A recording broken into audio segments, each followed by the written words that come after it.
Hello everyone, welcome back to my YouTube channel. In today's video, we are going to learn about the frequency division multiple axis, which is in short also called as FDMA technique in the subject of mobile computing. Frequency division multiple axis.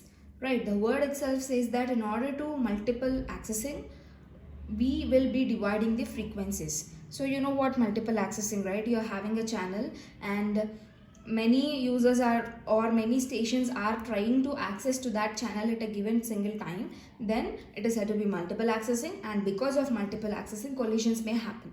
So in order to do the process of multiple accessing successfully without any collisions, we are using some techniques like TDMA, SDMA, FDMA and CDMA. In today's video, we are going to learn about the FDMA, which is nothing but the frequency division multiple access. The other methods also, I have done videos about them. If you are having any doubts or if you want to learn about them, have a look. And in the first video of SDMA, I have given your introduction about what multiple accessing is and what are the different techniques we have. Have a look at that video also, so that you'll be getting a clarity. Done. Now let us see what FDMA is.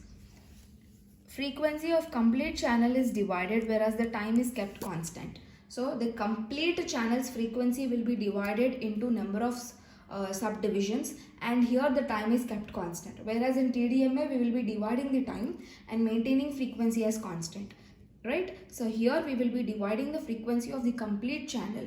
See, this is the channel, right? You have divided the frequency F1, F2, F3, F4, F5 and so on. The frequency is divided in this case, okay? And each user will be allotted a particular frequency slot. So here user 1, user 2, user 3, like this. Each user will be allotted a particular frequency slot. Okay, and here you are having a new terminology, guard band. So what this guard band will do means, there will be interference, right? It will reduce the interference between the frequencies. That means F1 will not interfere with F2 because of the presence of guard band. Will not completely, but it will reduce the interference that F1 is having with F2.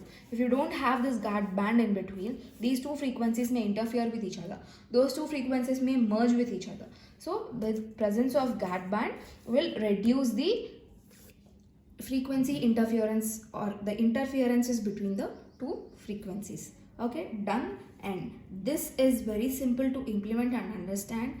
The FDMA process, frequency division multiple access, is very easy to implement and understand, but there will be some interferences between the frequencies. I said guard band is used, but guard band is used only to reduce. It will not completely remove the interferences. It will just reduce the interferences, but still there are some interferences between the frequencies. Okay, so this is the disadvantage and this is the advantage also you can take.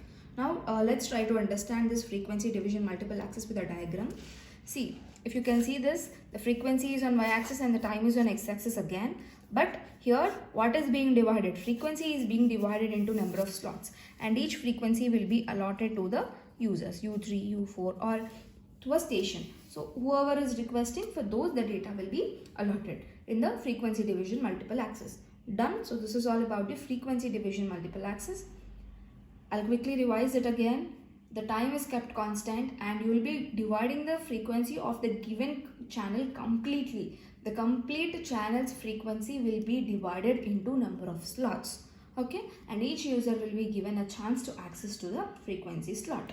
And there will be a guard band between the frequency slots, which will reduce the interference between the frequencies. Done. So this is all about this video. It is simple to implement. This is the advantage.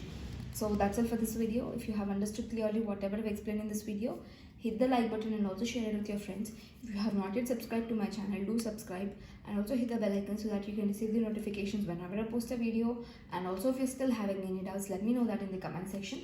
I'll definitely try to clear all your doubts for sure. And if you want me to make any other videos on any other topics, let me know that in the comment section so that I can do it for you. And thanks for watching my videos.